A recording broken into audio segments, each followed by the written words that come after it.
Egipto ha desvelado una serie de tumbas antiguas recientemente descubiertas, finamente decoradas. Talleres de momificación desenterados en el antiguo cementerio.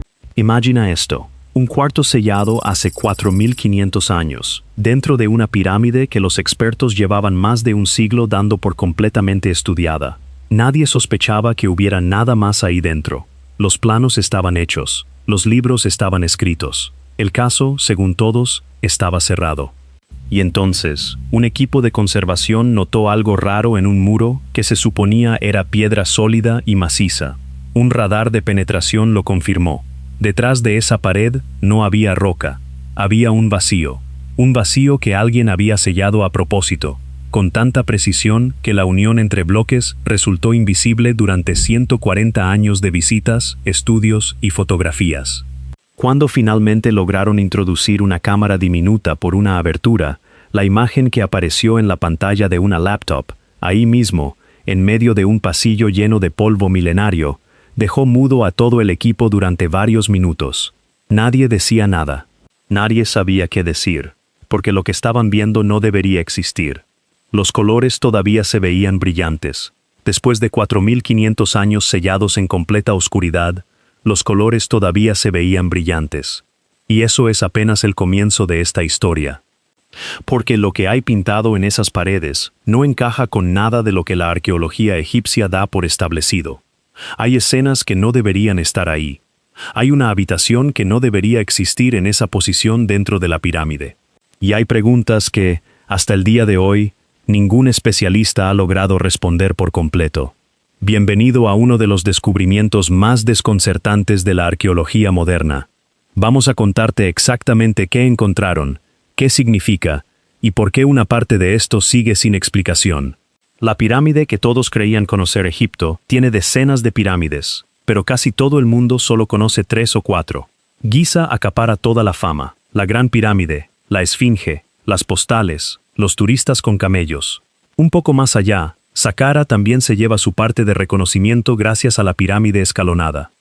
Pero entre esos dos puntos turísticos existe un campo funerario casi olvidado, un lugar que la mayoría de la gente jamás ha escuchado nombrar, Abusir. Ahí se encuentra la pirámide de Sahura, segundo gobernante de la quinta dinastía, que reinó hace aproximadamente 4.500 años. No es tan alta ni imponente como las de Giza. Pero su complejo funerario es considerado, entre los especialistas, una obra arquitectónica de enorme importancia, con relieves entre los más finos de todo el periodo. Sahura es, además, el faraón que aparece en las representaciones más antiguas conocidas de expediciones marítimas egipcias. No era un gobernante menor. Simplemente nunca tuvo el reflector que sí tuvieron las pirámides más grandes del vecindario. Un arqueólogo alemán documentó el interior de esta pirámide a principios del siglo XX, con el nivel de detalle que la tecnología de aquella época permitía. Encontró una cámara funeraria saqueada, una antecámara dañada y corredores de conexión. No encontró pinturas ni espacios ocultos. Concluyó que ahí no quedaba nada más por descubrir, y esa conclusión se mantuvo como verdad aceptada durante más de 100 años. La arqueología tiene una lección que parece obligada a reaprender una y otra vez. Que no se encuentre algo no significa que no esté ahí. Muchas veces solo significa que nadie miró con las herramientas correctas, en el lugar correcto, con la paciencia suficiente. 1 siglo y medio de certeza absoluta se vino abajo gracias a un equipo de radar y la decisión de apuntarlo hacia un muro que todos daban por sólido. Lo que había pintado en las paredes. Lo primero que impacta al ver las fotografías es el color. Un pigmento azul, sintetizado a partir de cobre, calcio y sílice, uno de los primeros colores artificiales fabricados por seres humanos, cubre el fondo de varias escenas con una intensidad que casi parece imposible después de tantos milenios. Sobre ese fondo, figuras en ocre rojo y negro de carbón realizan actividades con trazos precisos, típicos de la mejor pintura funeraria de ese periodo. El ocre amarillo completa los detalles y el yeso blanco realza ciertos elementos. La paleta no sorprende a nadie. Lo que sí sorprende es todo lo demás sobre esta habitación. Las escenas pintadas se agrupan, a grandes rasgos, en 3 categorías.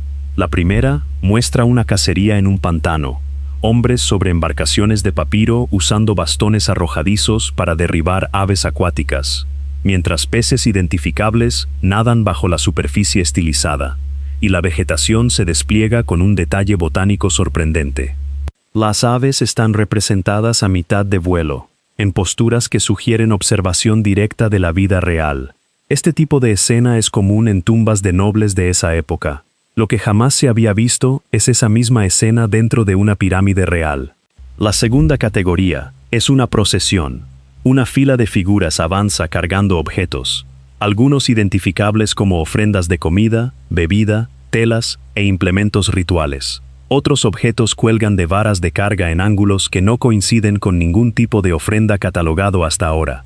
Los rostros de estas figuras están trabajados con un nivel de individualidad poco común en un contexto oficial. Varios miembros del equipo han descrito estos rostros como los más naturalistas que jamás hayan visto dentro de una pirámide. Y luego está la tercera categoría, la más inquietante. En un rincón de la habitación, parcialmente cubierto por una capa de yeso posterior aplicada sobre la pintura original, aparece una secuencia de figuras en posturas sin paralelo claro dentro del repertorio artístico conocido de esa dinastía. No están en las poses formales de la decoración oficial. Parecen realizar alguna actividad ritual, pero ningún investigador ha logrado emparejarla con ningún ritual egipcio documentado de ese periodo. Cuando estas fotografías se mostraron por primera vez en una conferencia en El Cairo, la sala se quedó en un silencio que rara vez se ve en ese tipo de eventos académicos. ¿Por qué esto rompe todo lo que se daba por sabido? Aquí es donde el descubrimiento se vuelve verdaderamente incómodo. El modelo establecido, construido a lo largo de más de un siglo de estudio, es relativamente simple.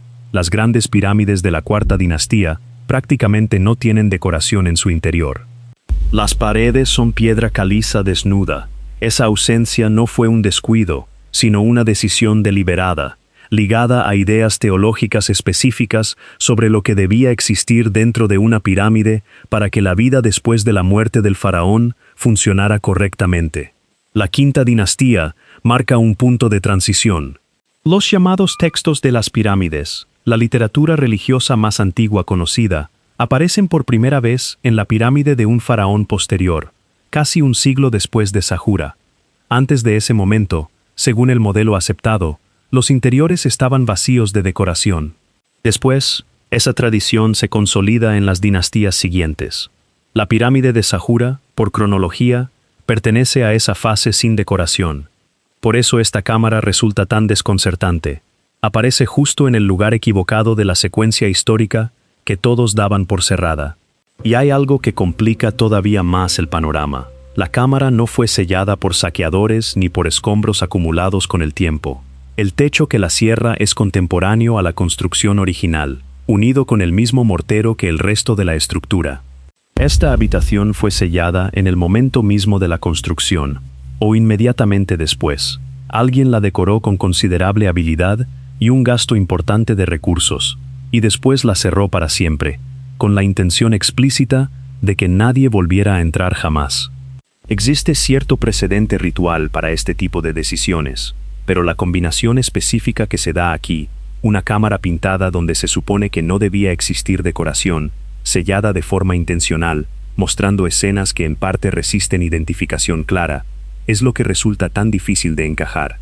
Varios investigadores han descrito la situación, con cierta frustración evidente, como un caso genuinamente abierto, y en un campo donde suele haber una explicación disponible para casi todo.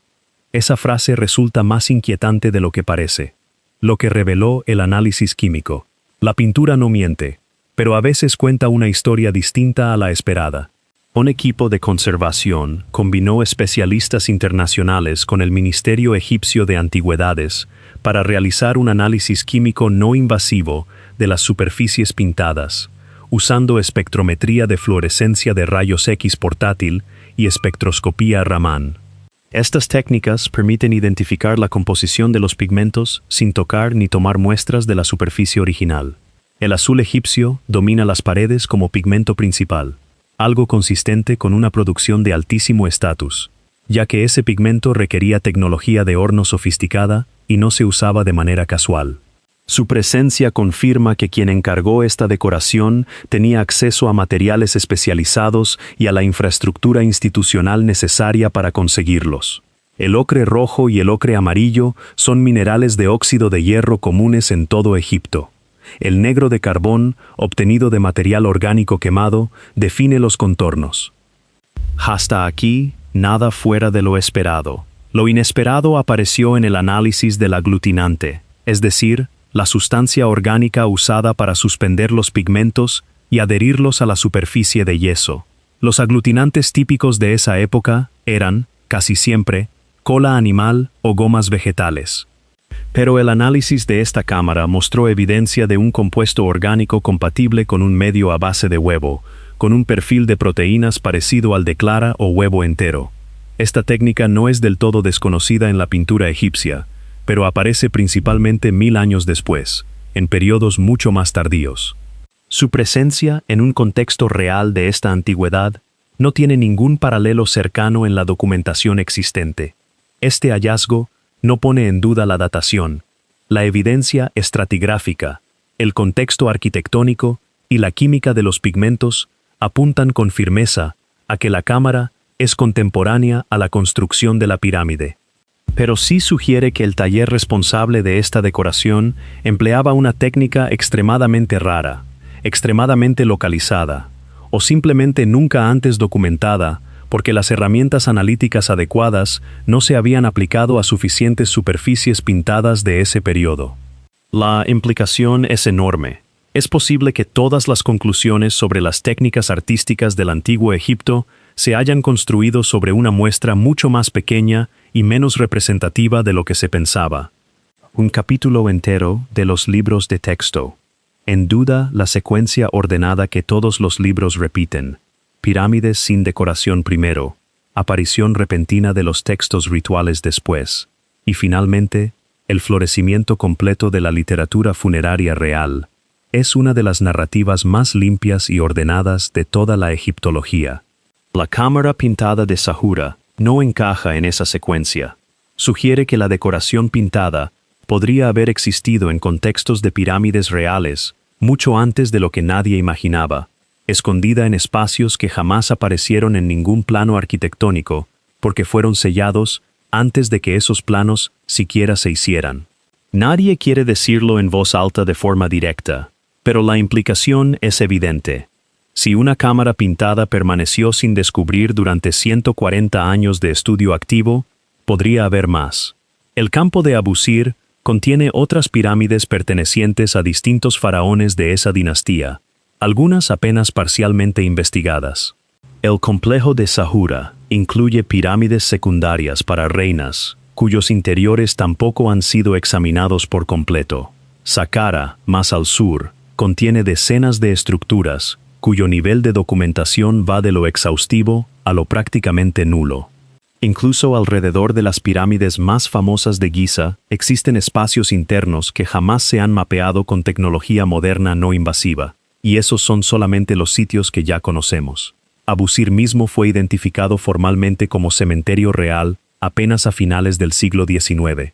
La pregunta sobre qué más podría seguir enterrado bajo la arena egipcia, sin localizar y sin estudiar, deja de ser retórica en este contexto. Este descubrimiento obliga a una pregunta incómoda para todo el gremio. ¿Cuántas de estas estructuras tienen espacios sellados que nadie sabe que existen?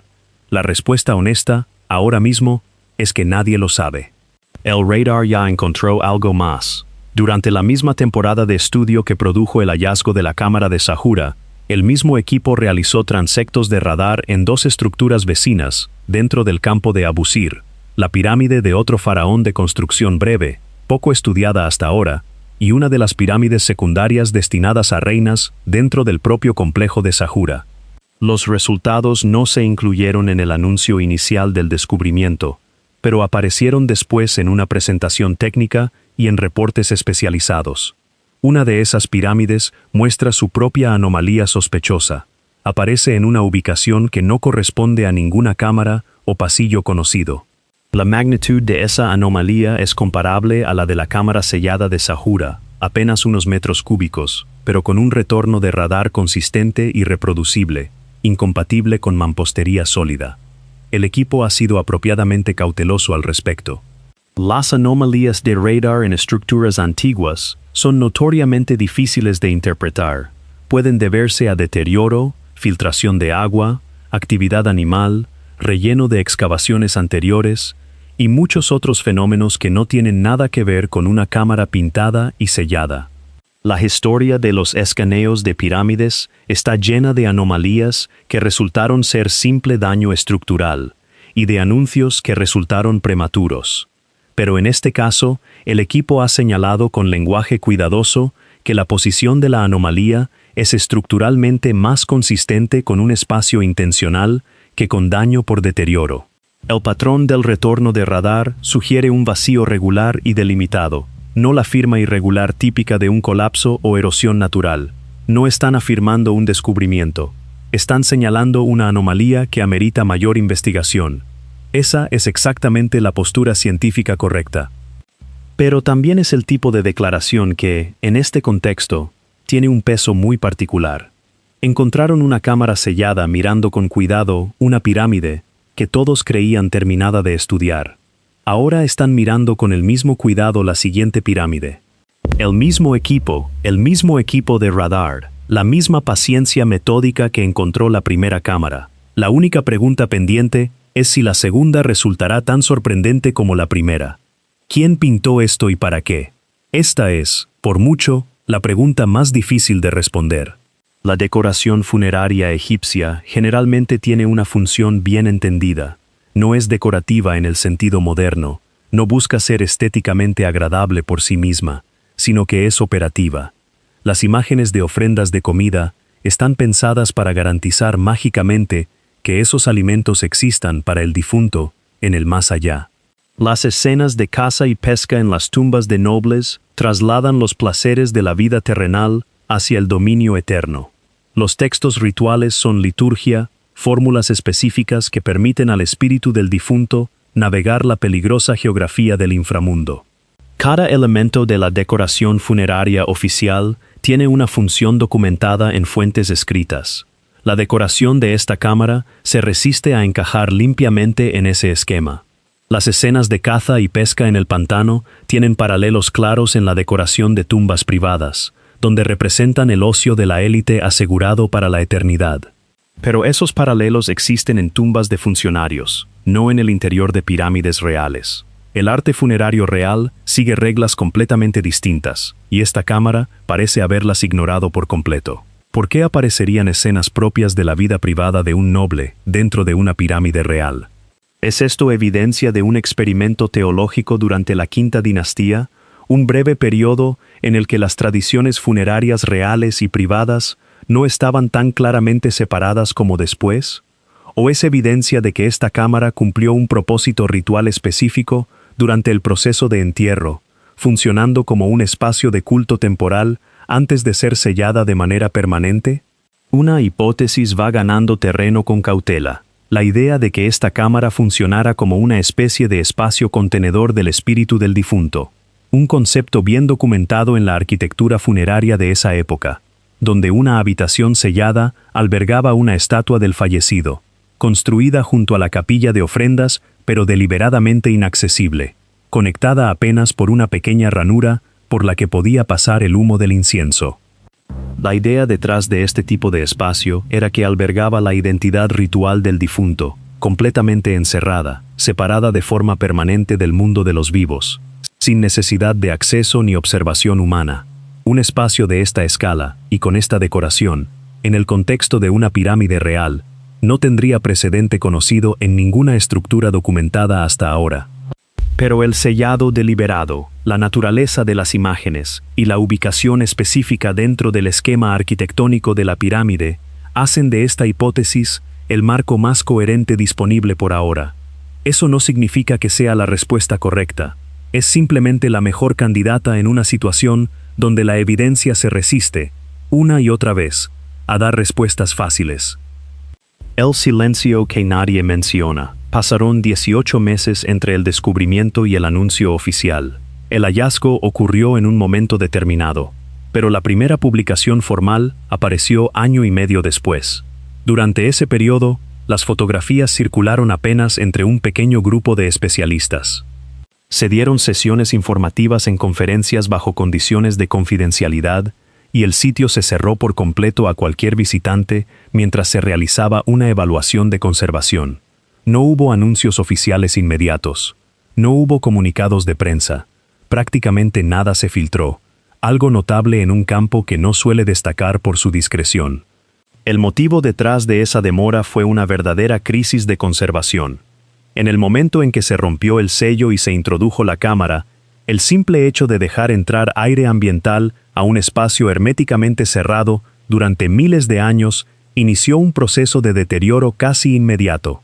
En cuestión de horas, el equipo pudo observar microfracturas desarrollándose en la capa de pintura en las zonas más cercanas a la abertura. La diferencia de humedad entre el interior de la pirámide y la cámara sellada fue suficiente para comenzar a movilizar cristales de sal dentro del sustrato de piedra caliza, justo detrás del yeso pintado. Las pinturas ya empezaban a morir. Esos 18 meses fueron, en esencia, una operación de emergencia. Estabilizar la capa de pintura, equilibrar la humedad, instalar equipo de monitoreo de microclima y desarrollar un protocolo de acceso futuro que minimizara el deterioro continuo. Todo eso tuvo que ocurrir antes de que el hallazgo pudiera anunciarse públicamente sin provocar una avalancha inmediata de investigadores y medios que el sitio no podría haber recibido con seguridad. Buena parte de ese tiempo también se dedicó simplemente a documentar todo lo que había, generando un registro fotográfico y fotogramétrico completo que permitiera continuar la investigación, incluso si las pinturas físicas seguían deteriorándose, como efectivamente ocurrió. Para cuando se publicó el anuncio formal, algunas zonas de la cámara ya mostraban una pérdida de pintura medible en comparación con las primeras fotografías. Es una decisión razonable desde el punto de vista de la conservación, pero también es, sin duda, el tipo de decisión que, cuando finalmente se conoce, puede leerse desde fuera como una forma de ocultamiento institucional. Ambas cosas son ciertas al mismo tiempo, y ese es un lugar incómodo donde quedar separado. ¿Qué más sigue escondido ahí abajo? La tomografía de muones está cambiando por completo lo que se puede calcular hoy en día. Esta técnica utiliza partículas subatómicas provenientes de rayos cósmicos, capaces de atravesar roca sólida con mucha más eficacia que los rayos X, para mapear variaciones de densidad dentro de estructuras de piedra de gran tamaño. Fue precisamente esta tecnología la que detectó, años atrás, un vacío desconocido de gran tamaño dentro de la Gran Pirámide de Giza, un espacio con forma de corredor ubicado sobre la Gran Galería, uno de los hallazgos más relevantes en pirámides de las últimas décadas. Desde entonces, la resolución de esta tecnología ha mejorado de manera considerable. Lo que antes requería meses de exposición de los detectores, ahora puede lograrse en cuestión de semanas. Existe una propuesta para realizar un estudio completo del campo de Abusir usando esta tecnología, presentada por un consorcio de instituciones de investigación europeas al Ministerio Egipcio de Antigüedades, que se ha mostrado cauteloso al aprobar proyectos de escaneo no invasivo a gran escala, después de varios anuncios de anomalías en pirámides que no resistieron un análisis más cercano. Las implicaciones políticas y de reputación alrededor del escaneo de pirámides son altas, y esa cautela institucional es comprensible. Pero el descubrimiento de la cámara de Sahura ha cambiado buena parte de esa conversación interna, porque demostró que ser demasiado conservador con el acceso a estudios también significó que una cámara pintada permaneciera sellada y sin estudiar durante 140 años después de que el primer arqueólogo moderno pasara justo al lado. Algunos investigadores empiezan a argumentar abiertamente que el escaneo no invasivo debería ser prácticamente obligatorio, que cualquier pirámide con acceso gestionado o visitas activas necesita una línea base de escaneo actualizada. Cada turista que camina dentro de una cámara funeraria introduce humedad. Cada instalación de iluminación moderna cambia el ciclo térmico de la piedra caliza.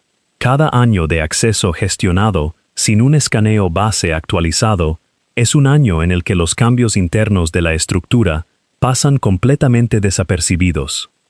La cámara de Sahura convirtió ese argumento en algo muy concreto. Las pinturas que sobrevivieron 4500 años en oscuridad sellada comenzaron a deteriorarse en cuestión de horas después de ser encontradas. Descubrimiento y destrucción, en este contexto, no son procesos opuestos, son, en la práctica, el mismo proceso. Fueron hechas para alguien que ya estaba muerto. Esa es la idea que vale la pena conservar al mirar las fotografías de esta cámara. Y hoy, esas fotografías están disponibles en alta resolución gracias a la publicación que finalmente salió a la luz. Los colores son, genuinamente, brillantes. Las figuras son, genuinamente, cautivadoras. El nivel de detalle en la escena del pantano, los peces visibles bajo las embarcaciones de papiro, las aves capturadas a mitad de vuelo, la precisión al representar cada bastón arrojadizo, es obra de artistas verdaderamente talentosos que sabían, con toda certeza, que ningún ser vivo evaluaría jamás su trabajo. Nadie iba a criticar la composición, ningún patrón inspeccionaría el resultado final para pedir cambios. La obra fue creada para completarse y después sellarse en oscuridad permanente, sin que ningún ojo humano volviera a evaluarla jamás. Esa calidad dice algo profundo sobre lo que los creadores entendían que era su trabajo. Estas pinturas no fueron hechas para tener audiencia. Fueron selladas dentro de un cuarto dentro de una pirámide, pintadas en la oscuridad con lámparas que dejaron rastros de hollín en el techo, terminadas por trabajadores que sabían que estaban creando algo permanente, privado y funcional, sin ningún equivalente moderno claro. La comparación más cercana quizás sea la de una carta escrita y quemada de inmediato después. El significado estaba en el acto de crearla, no en la posibilidad de que alguien la viera después. El propósito se cumplía en el momento mismo de la creación, y el resultado nunca estuvo pensado para ser visto de nuevo por nadie. Y aún así lo encontramos, sin invitación, sin aviso previo. Y ahora que lo encontramos, estamos, poco a poco, destruyéndolo a pesar de todos nuestros esfuerzos por evitarlo. Porque eso es lo que ocurre cuando se abre un sistema cerrado. Las pinturas sobrevivieron precisamente porque estaban selladas. Se están deteriorando porque las abrimos. Esa tensión no se resuelve de forma limpia, simplemente queda ahí, presente en cada informe de conservación, en cada debate sobre si conviene abrir la próxima anomalía detectada o dejarla completamente intacta. Existe una forma de respeto que se parece mucho a la contención, que sostiene que lo más valioso que podemos hacer por la próxima cámara sellada que encontremos es escanearla, documentarla desde fuera y dejarla en paz para una generación futura que tenga mejores herramientas y mejores respuestas que las que tenemos hoy. Estas pinturas llevan esperando 4500 años. No tienen prisa. La verdadera pregunta es si nosotros tenemos la sabiduría suficiente para igualar esa paciencia, o si vamos a seguir haciendo lo que siempre hemos hecho, abrir la puerta primero y hacer las preguntas difíciles después. Cuéntame en los comentarios, ¿qué crees que había en realidad detrás de esa pintura oculta en la esquina de la cámara? Y si este video te dejó pensando en todo lo que todavía sigue enterrado bajo la arena egipcia, dale like, compártelo y suscríbete al canal de Wise para más historias que desafían lo que creíamos saber sobre el mundo antiguo. Nos vemos en el próximo video.